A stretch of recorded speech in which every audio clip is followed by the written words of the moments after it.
Hello everybody, and welcome to Shane and Stuff. Today I'm going to teach you how to play Clank in Space!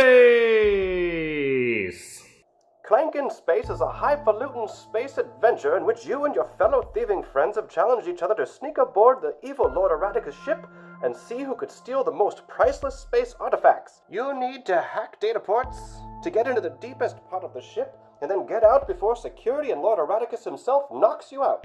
False steps cause careless noise in the form of clank, drawing the enemy towards you. Can you balance the sneakiness with courage and come out on top? Stay tuned and let's learn how to play Clank in Space!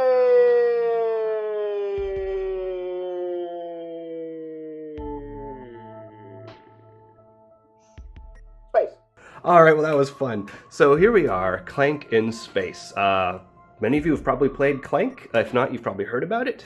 Clank in Space is a science fiction retheming of the game Clank, which is basically a dungeon delving adventure where you go down into a dragon's dungeon and you try to steal treasure and artifacts and stuff and get out to the top before the dragon eats you or something. And I've never played that, but it always looked pretty appealing. But then once I saw Clank in Space and the sci-fi theming, and especially all of the sci-fi references throughout the cards, almost every card, if not every card, is a sci-fi reference. I think some of them, I think I've figured out most of them that I've seen.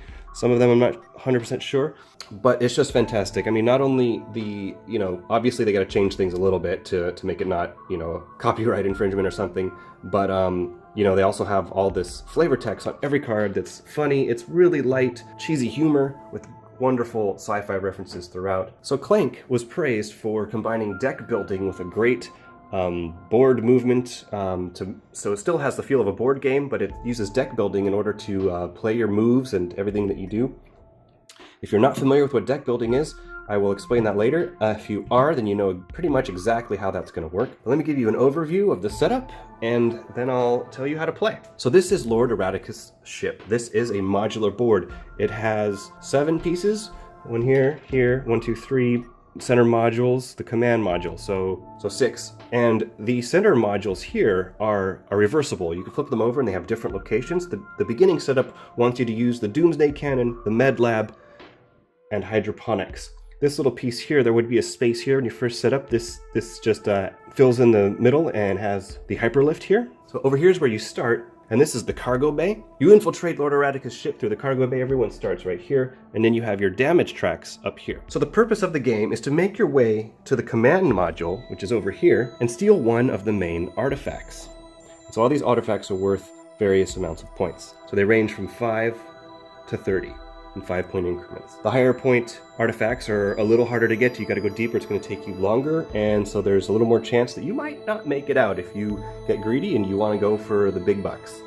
You can only take one of the main artifacts, and you must have one artifact in order to win. So as long as you make it back to the cargo bay and escape on one of these escape pods, or if you get knocked out but you made it to the cargo bay first, then you have a chance to win. If you get knocked out and you either don't have an artifact or you aren't in the cargo bay area yet, then you automatically lose. So whoever gets out or is knocked out in the cargo bay will add up their points from artifacts, objects, credits, and cards, and the person with the most points wins. So as you move along the ship, you will make noise in the form of clank. Clank is represented by cubes. So if you play a card that says +1 clank, you add a clank cube to the space. And so you and your opponents are going to be adding clank here.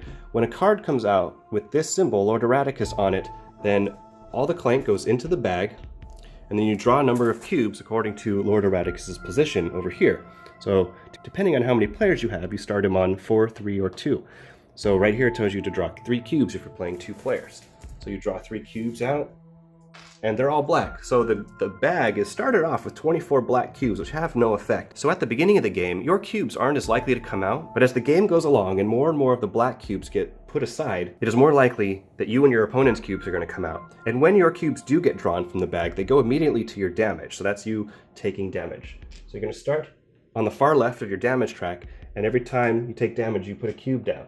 If you get all the way to the skull, you have been knocked out. So if when you're knocked out, you don't have an artifact, or you haven't made it to the cargo bay with an artifact, you are just out of the game. However, if you've been knocked out or you've escaped via the escape pod, on your turn, you will actually perform an attack by putting the Clank cubes in the bag and drawing 4 cubes. It's always 4 cubes regardless of where Lord Erraticus is on the track. So as people start to get knocked out, it'll escalate the end game, as well as of course the black cubes disappear, which escalates the end. And Lord Erraticus, as he moves up the track, he will be drawing more cubes, also adding bounty hunters. Now bounty hunters, once he reaches one of these spaces, you put the red cube in the Clank space. It will go into the bag on the next attack, and then if they're drawn, they give every player a damage, so you would just take from your supply and add it to your damage track, but then they go right back into the Clank space, so they will keep coming up. So there are 4 total bounty hunters, 1 more here and 2 on the final space. When he reaches this space, he's going to put this blockade token out here, so if you haven't made it out and you want to use the hyperlift, you're going to be blocked right here. You won't be able to go further down the hyperlift once that happens, so you'll have to then go around that blockade. So again, the longer the game goes on, it just escalates. So it's a race against time to achieve your objective and hopefully come out on top. So that's the overview. So let's go through how you play the game. So once again, this is a deck builder. So everyone's going to get this starting hand of cards. You're going to have 6 hacks, 2 stumbles, an access, and a scramble. Each player is also going to get their Clank cubes. You're going to get 2 data cubes, something like that, I forget what they call them, in their color. You're going to put yourself on the starting spot in the cargo bay. Then you're also going to put out all of these tokens. So these are minor secret tokens, and you're going to put 2 on each space with this double question mark. These are major secret tokens, and you're going to put 1 of those on each space with a large question mark. Then you're going to have these blue crystals set next to the board. You're going to have a command token for each player set aside on the side of the board. These are what you have to get in order to get into the command module. So that's one thing, is you cannot access the command module until you hack 2 data ports, getting your command token, and then you may enter the command module. So I'll go into that in a little bit. Then you're also going to set aside these tokens, and these tokens can be bought from the market for 7 credits each. They're each worth 5 points at the end of the game. This one gives you 2 health immediately, and health in this game basically means you just remove a cube of damage from the damage track. So 2 health, if I had 2 damage, I would remove both damage, and that'll help me last longer in the game. So this one is worth 5 points, and it allows you, it's a key which allows you to go along any of the paths that have a lock on them. So you'll see there's a little padlock right here on this path. So I would not be able to go between these 2 spaces unless I have this token. This token is worth 5 points and allows you to use the telepads. With the telepads, if you're on a telepad space and you have this key for them, you can go between any one telepad and another telepad. You can't go into the command module. You may not go into the command module by any means until you have your command token. But once you do, say you get your command token over here, then you can go to this telepad if you have that key and go all the way whoop into the command module. And this token is worth 10 points, and it is contraband, and it allows you to activate cards that require contraband. So in a 3 or 4 player game, there will be 2 of each of these in the game. In a 2 player game, there's only 1 of each. And when you get one, you have it. You keep it permanently for the points at the end and for any ongoing functions. But that does limit players. So in a 2 player game, only 1 person can get the key and go through those padlocked spaces. And only 1 person can get the telepad and go through the telepad spaces. So that has to be part of your strategy to hopefully win. And these items can be purchased from market spaces. So there are spaces that have kind of a yellowy orangey tint with an M right here. So if you're on one of those spaces and you have 7 credits, you can purchase items. If you have 14 credits, you can purchase 2 items. You can purchase more than 1 when you're on a market space. I'll tell you how you move around in a minute, but as you move around, you'll move from space to space. If you move into a space that has a token, you may remove the token and put it in your play area or activate it if it has an activation. So this is a 6th blue crystal. The crystals are used for various effects. Some cards need crystals to work. This one actually acts as a crystal, and it's 3 points per crystal you have at the end of the game. So if you can get a couple more crystals with this is worth a lot of points. You won't know what that is until you move into that space and pick that up. And those tokens are randomized every game. Now the minor secrets are stacked 2 on a space. So if you move into a space, you may take 1 of them. And you can pick the one on the bottom if you want, but you can't look at them before picking them. You can only take 1 token at a time. If you want to get the second one, you will have to move out and come back in. You can only take a token when you move into the space. There are also spaces with these red lines on them. Those are security checkpoints. If you ever move into one of those spaces, you have to stop, and you cannot use boots anymore which is how you move. But there are ways to move. If you can teleport out of that space, then you can use a teleport ability, but you cannot use any boots anymore on that whole turn. Other spaces just have various little bonuses. So this is where you could get a blue crystal just by moving into that space. This space over here just gives you a credit when you move into it. So any symbols in the spaces give you that reward when you move into them. Now, some of the paths between spaces have various symbols. So I've already explained the padlock. You can't go through those paths unless you have the master key. And other spaces have these symbols that look like a robot head. So those are enemies. So if you pass through one of those spaces, you have to take a damage. Some of those spaces have double enemy symbol, which means you would take 2 damage when you pass through those spaces. There are some cards that allow you to ignore enemies, and if you play any cards with swords on them, you can use those to counteract any damage from enemies. But those swords count as used, and you will not be able to use them that turn to fight enemies in the adventure row. Now there's also these arrows up here. This is your hyperlift. There's a path going along here with these spaces with these arrows. So you can move along the hyperlift from any one spot on the hyperlift to another spot on it. So as soon as you enter this space, you can go all the way to here if you want. Unless you have the command code, then you could also even go all the way into the command module. But if you do not have the command module, you can't go that far. So you can just go here and then go here or here after that. You can go here to go this direction, etc. And you can go back and forth along those spaces. Now all of these green spots on these spaces throughout the board, those are data ports. You have to hack the data ports in order to get into the command module, to get your data token and get into the command module. So if you're ever on a space with a data port, you may use one of your data cubes, you place it on the space, and then you've hacked that data port. You will get the reward or penalty listed. So some have credits. This one's worth 3 credits. That's 1 credit. So if I hacked that one, I would get 3 credits. Some of these have clank on them. So this symbol means clank. So if I used this to hack the data port, I would get 2 clank when I hacked that.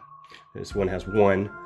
Up here, this one would give you 5 credits. These 2 would give you health, hearts, so you would remove damage. So once you hack a data port, security is going to come after you. So you can't remain in that module, or you can't hack another data port in that module. So if I hacked this space in the med lab, I would then have to go hack a different data port in either the Doomsday Cannon or the hydroponics. Once you hack, so if I got up here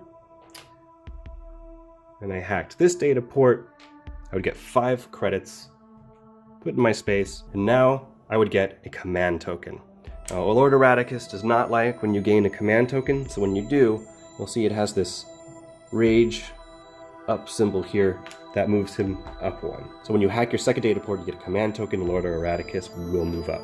Lord Eradicus will move up the track for 2 other reasons as well. It's when somebody picks up an artifact, or when you get a certain type of token called an archive. So as you'll see here, all the tokens have various types and effects, and there are multiples of some of them. So they range from the minor secrets giving you a health boost, healing 1 damage, or a speed boost. So, and you can keep these and use them when you're ready to use them. Once you've used them, you discard them into the box. The credit chips just count for credits, so you can keep them or you can use them. And if you keep them, all credits are worth a point at the end of the game. This multi-pass functions as any faction, and so I'll tell you about factions in a minute when I go through the cards. And so other various things. Sonic Grenade, when you get that, each of your opponents immediately makes 3 clank. That's just awesome. So those are some of the various tokens you can get as you move around the ship. Once you can access the command module and you get there, when you move into a space with an artifact, you may pick it up and put it in your space. Once you've picked up one, that's it. And now you got to try to get out of the ship, or at least to the command module before you get knocked out. My first solo game I played, I just barely made it to the command module along the hyperlift, right there into the command module. And then at the end of that turn, Lord Eradicus attacked and knocked me out. I just barely made it there. I was able to add up my points and technically win and see my score, but I didn't get the extra 20 for getting out of the ship. So it's pretty cool the way that can happen. Okay, so that's the whole overview of the game. So now, how do you play? So you're going to take those cards I mentioned, you're going to shuffle them, and you're going to deal 5 for yourself. Now this is your deck, and you're going to be adding to it and making it hopefully better. And sometimes you can even trash cards, get rid of some, like the stumble cards that cause clank. You don't want those in your deck. So if you get any cards that say you can trash one, then you might as well trash your clank card, because you don't want to play those that cause clank. So on your turn, you're going to take your 5 cards and you must play them all. So you can lay them all out in front of you if you want, and then if you need to change the order of how they happen, so sometimes order is important. You can do that. Otherwise, you can just have them out and you can use the various actions on them as you see fit. So I got 2 stumbles, so that would cause me to put 2 clank in the clank space, just according to their text. And then this symbol is skill. Skill is used to buy other cards. So cards that you can buy have this number in the bottom right, this blue number, so that card costs that much skill to buy. So right now I have 1, 2 skill, so I actually can't buy any cards in the row right now. But there are 3 stacks of cards up here that are always available. One is Phaser, one is Boldly Go, and one is Memory Core. You can see Phaser only costs 2, and he has 1 skill and 2 laser swords. On this turn, I'd probably just go ahead and buy him. You put any cards you buy into your discard pile, face up. So then I also have 2 boots. Boots are how you move. For each boot, you may move along 1 path into another space. So if I started here, I have 2 boots. I can then go from the starting space to here, and that's it. There's no other paths out of those first 2 spaces. From here, this path has a lock on it, can't go that way. This path has a symbol with 2 feet. I forgot about that earlier. What that means is you need to spend 2 boots to be able to move along that path. So if I want to get to this space from there, next turn, when I deal my 5 cards, I need to have 2 boots. But in your starting deck, you only start with 2 boots. So just to move around the ship, you want to try to purchase cards immediately that have boots so you can get around. So but that's it. I've used up all my cards. I got my clank, I spent my 2 skill, and I used my 2 boots. So my turn is over, and I'm going to take all my cards and just put them in my discard pile. And I'm going to deal 5 more. 1, 2, 3, 4, 5. And now the next player will take their turn. When it comes back to me, I will play these 5 cards. And once I play them, I will discard those. Now anytime you need to deal yourself cards and there are none in your draw pile, you shuffle your discard pile. So on my next turn, basically, I'm just going to have 5 skill to work with. So on my last turn, I didn't buy any cards from the adventure row. Now, if at the end of your turn there are any cards missing from the adventure row, they will be replaced. So on this turn, you know, I could buy the Psychic Master for 5 points, and basically when I play her later, she allows me to draw 2 cards, which is nice, because it's 1 card that gives you basically 1 more total card to work with that round. You're going to replace that one and get basically a 6th card to play with that round, because every round you get 5 cards to work with. You know, or I could buy the Space Skunk, the Battle School Genius. I mean, well, we all know who that is, right? Ender, right? Even he knows a game isn't always just a game, and that a game ender isn't always a game winner. Pretty sure this is supposed to be Rocket Raccoon, but instead it's a Space Skunk.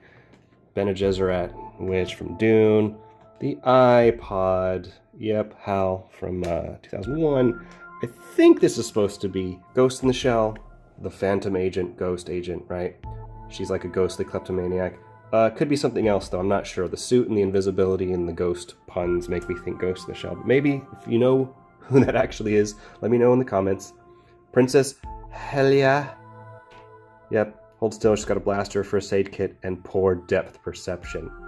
Wah, wah. Cyclops jokes. How sad.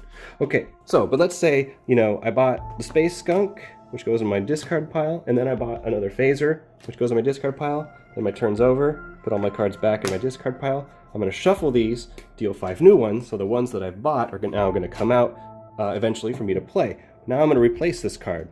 Okay, so boom. Anytime a card with this symbol comes out, Lord Erraticus attacks, and I went through that earlier. So you're going to take any cubes, all the cubes in the clank space, put them in the bag, and draw them out, divvy up damage accordingly, then move to the next player who's going to play their cards. At the very beginning I did mention that when you lay out the first 6 cards, if any of them have a Lord Erraticus symbol, you simply remove them, replace them, until you've replaced them so that none have a Lord Erraticus symbol. Then you simply reshuffle the ones that you had to take out back into the deck, to be drawn later. Okay, so now that you know how you're going to play, let's see what the different cards do. Okay, so some of these cards are part of different factions. Purple cards are part of the Resistance, orange cards are Outlaws, and green cards are Science. How these work is, some of these will have a text that you can use, but only if a card of the same faction has been played before this one. So if I only have the Jiddu Infiltrator, the Jiddu, but I don't have any other of that faction, then I can't use the special text to ignore enemies on the board this turn. So that means if I had my Jiddu Infiltrator and I move from this space to this space, I'm not going to take damage from that enemy. But he's still 2 skill and 2 boots, and that's pretty awesome, and 2 points at the end of the game. But see, he costs 6 skill, so it's going to take a bit before you can buy him, because at the beginning of the game, you'll only have a maximum of 5 skill. But if at some point I bought the Psychic Master, and she comes up, along with the Jiddu Infiltrator, the Jiddu, whatever they are, then as long as she's played first, then when he follows, he gets a special text. So if you have 2, let's say you have the Phantom Agent and the Jiddu Infiltrator, whichever one you play first, the second one's going to get to execute their text. You can't do both unless you had all 3 of these, and you play Psychic Master first, then the Phantom Agent, she'll get to do her draw a card, then the Jiddu Infiltrator, he can ignore enemies when you move on that turn. So that's how the factions work. Now, swords. So when you get a card that has swords, those are used in 2 different ways. One is if you're going to take damage from an enemy when you move through a space, you can use swords to counteract that. So if I moved through this space, and I was going to take these 2 damage, I can use the Exo Stomper, both of those laser swords, and cancel those 2 damage. Or I can use one and just cancel one of them and take the other, because maybe I wanted to save the other, so I would have 3, so I could attack the Erratabot with my 3 laser swords. Then defeat means I've defeated him, I get 3 credits. The Erratabot is the opposite side of the Goblin. The game starts with the Goblin out here, and there's at least one effect that will cause you to flip the Goblin and turn it into the Erratabot. I encountered it last night, and it's actually Lord Erraticus in the deck. He has 4 swords, I think, and I was able to defeat him, and I got some cool stuff like healing and whatever, and then also that had me flip Goblin to Erratabot. Erratabot and Goblin and all these cards are always here. You can fight this red card as many times as you want if you have swords to do it on your turn and get the reward. So now the Erratabot and the Goblin is always over here, but you're going to see enemies in the adventure row. So when that happens, so my phaser card can now use a laser sword to attack the iPod. So when I do that, he's defeated. I just need 1 laser sword to defeat him. Basically, I'm going to get 2 credits, but plus 1 clank. He's going to go into the discard pile. I'm going to take 2 credits, and I'm going to put a clank in the clank space. So again, you play all of your cards. If you buy multiple cards out of here, they do not replace immediately. You don't replace cards until the end of your turn. So that's almost everything. So there's some text on these cards that happen at different times. So any card that says arrive, as soon as they are flipped over and put in the adventure space, that's when that text happens. So this one, when it arrives, everyone gets plus 1 clank. Some cards will say danger. The danger only applies when the card is in the adventure row. And so basically, if this card's in the adventure row, when Erraticus attacks or cubes are drawn from the bag, you pull plus 1 cube for all the boss attacks. So if there are 2 of these in the adventure row, then it's going to be plus 2 cubes. So it just means more chance of people getting damaged. So you want to kill these guys quicker if you don't want to have to draw more cubes. And then some of the cards have this acquire text at the bottom of them. That means at the time you acquire it and put it in your discard pile, that happens. And that's the only time that happens. So when you acquire your trophy hunter, yeah, guess who that is? He's one ugly bug hunter when you can see him. Optic camouflage. When you acquire him, you get minus 2 clank. So that just allows you to remove clank from the clank space. So minus 2 clank, take 2 out. If you only have 1, you can take that, but you don't get to apply the change or save that or anything. Anything you don't use on your turn cannot be used later. So it's just another one. For instance, this door hack. So when you acquire this, you get 2 more boots. And so this one has text where if you trash cards this turn, you get 2 more boots. So later when you play it, if he's played in tandem with another card, such as the Exo Stomper, and again, we know who that is. Do you even lift? So if you played these 2 on the same turn, you may trash a card from the adventure row. So I'm going to trash the iPod because I don't like that card for some reason. And then I've trashed a card, so then on this card, I will get 2 more boots. So that's everything. So the other 2 cards you have over here that you can buy anytime is Boldly Go, 3 skill to buy, and it's just 2 skill and a boot, which is nice. And then this Memory Core card costs you 7 skill to buy, but it's worth 5 points at the end of the game. So all of the green numbers they end up getting in your space is points. So at the end of the game, you're going to count up your artifacts, your escape pod, if you got out on the escape pod, and then all your cards in your deck, and any of them that have green numbers on them, count up those green numbers, any of the other tokens that you've gotten that are worth points, right? And whoever has the most points wins. So that is Clank in Space. If you've played Clank, you probably see a lot of similarities. I hope to play Clank at some point. It looks, now that I've played this, I'm a lot more interested in to see how Clank plays. I'm looking forward to an expansion I hope they are making for this game. Maybe more modules, maybe even like a different ship or a different place. So, oh my gosh, this game is very ripe for expansions. So they better be working on those. But stay tuned for my next video, which is going to be a solo playthrough of Clank in Space, so you can see how it works. And the way you play Clank solo, it's normally a 2 to 4 player game, but the original Clank has a companion app. And there's a solo mode on there, and there's also some other mode that kind of changes things up. But the solo mode, basically, you could use the original Clank solo mode for this. There are some terms and types of cards and some things, even the colors aren't the same, of cubes, but you can just kind of translate it for this game and it totally works. So I'm going to show you that in my next video. By the way, I don't own this game yet, but I was able to rent this from my friendly local game store.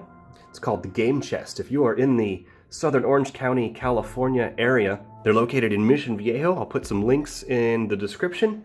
They have a Facebook page. They have a lot of good games. They have a lot of educational games. They do after-school classes. But yes, you can rent a game there, $5 for a whole week. And so this is my first rental. I've been really interested in this game. I saw it, I thought, oh my gosh, I gotta try this out. I have a very limited gaming budget, but now that I've played it, tomorrow I'll be playing it game night, so I'll be playing multiplayer. And if I still like it as much as I do right now, I will definitely be buying this game. It's a lot of fun. It's just too much fun. It's, you know, it's not a super heavy game, but the theme, the components are good, everything about it just plays well. After you play a couple times with your friends, you could probably knock out a game pretty quickly, play a couple games in a session. So it is just really good. So look up the Game Chest, and that's it. Thanks, bye. So if you liked this video, please like it, subscribe to my channel, and I'll be churning out more good stuff for you. Until next time, game on, end of line.